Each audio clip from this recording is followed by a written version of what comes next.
नमस्कार, मैं हवजाज शेखर आजाद और आप देख रहे हैं नवभारत टाइम्स। पाकिस्तान बार बार भारत से पिटाई खाता है, फिर धूल पोंछता है और फिर तौ में उछलने लगता है। 1948 लेकर ऑपरेशन सिंदूर तक में भारत से बुरी तरह हारने के बाद भी पाकिस्तान भारत को धमकाने से बाज नहीं आ रहा है।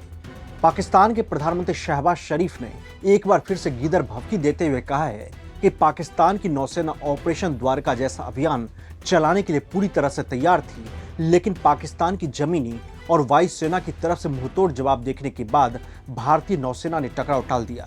मतलब सोचिए, ये बयान उस देश के प्रधानमंत्री का है जिसके 12 से ज्यादा एयरबेस भारत के डायरेक्ट हमले में तबाह हो गए। मतलब जिस शहबाज शरीफ को अभी भी 2-4 महीने शर्म में घर से बाहर नहीं निकलना चाहिए था, वो गीदड़ भभकी देने में लगे हुए हैं। पाकिस्तान के अखबार द ट्रिब्यून की रिपोर्ट के मुताबिक शहबाज शरीफ ने कहा है कि जमीन और हवा में हार के बाद भारत की नौसेना पाकिस्तान के सामने आने की हिम्मत नहीं जुटा सकी। लेकिन इतिहास और हकीकत की आंखों में धूल झोंकना पाकिस्तान की पुरानी आदत रही है और ऑपरेशन द्वारका उसका क्लासिक उदाहरण है। शहबाज शरीफ ने जब ऑपरेशन द्वारका और ऑपरेशन सोमनाथ का जिक्र कर ही दिया है तो जानना जरूरी हो जाता है कि आखिर ये ऑपरेशन क्या थे।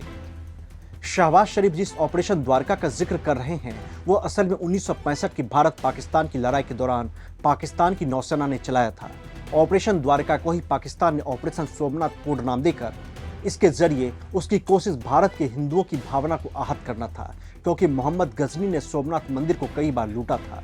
लिहाजा पाकिस्तान ने मोहम्मद गजनी से इसे जोड़ा था। 1965 की लड़ाई के दौरान पाकिस्तान की नौसेना ने 7-8 सितंबर की रात को गुजरात के द्वारका शहर पर बमबारी का आदेश दिया था। पाकिस्तान का मानना था कि द्वारका में भारत का नेवल बेस और रडार स्टेशन है।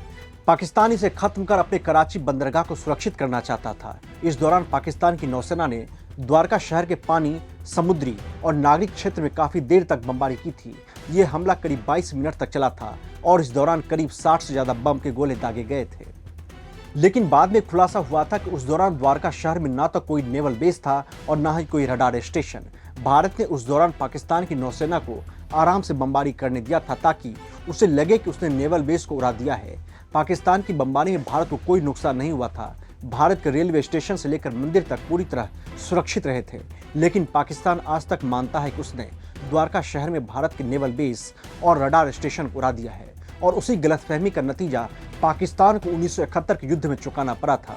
इसीलिए डिफेंस की दुनिया में ज्यादातर स्ट्रेटजी या दुश्मनों की गलतफहमी पर कोई सफाई नहीं दी जाती है। भारत ने पाकिस्तान की नौसेना के खिलाफ कोई कार्रवाई नहीं की थी और भारत ने पूरा फोकस थल सेना और वायुसेना के ऑपरेशन पर रखा था, जिसकी वजह से 1965 की जंग में पाकिस्तान हार गया था। लेकिन पाकिस्तान की गलतफहमी बनी रही। साल 1971 के जंग में जब पाकिस्तान को लग रहा था कि भारतीय नौसेना कमजोर है और वो जवाबी कार्रवाई नहीं कर सकती है, लिहाजा भारत ने 1971 के जंग में कराची बंदरगाह को पूरी तरह से तबाह कर दिया था। भारत के हमले की वजह से कराची नेवल बेस कई दिनों तक जलता रहा था। भारत ने 1971 की लड़ाई के दौरान कराची पोर्ट पर तेल डिपो, नौसैनिक जहाज और रडार स्टेशन को नष्ट कर दिया था। पाकिस्तान के कराची पोर्ट से होने वाले समुद्री व्यापार और नौसैनिक संरचनाओं को पूरी तरह से भारत ने बर्बाद कर दिया था। भारत ने 1971 की लड़ाई के दौरान INS विक्रांत एयरक्राफ्ट कैरियर का इस्तेमाल किया था और कराची पोर्ट को तबाह होने के बाद पाकिस्तान को घुटनों पर ला दिया था, जिससे बांग्लादेश की स्वतंत्रता के लिए दरवाजे खुल गए थे। लेकिन पाकिस्तान का प्रचार तंत्र एक बार फिर से सक्रिय है।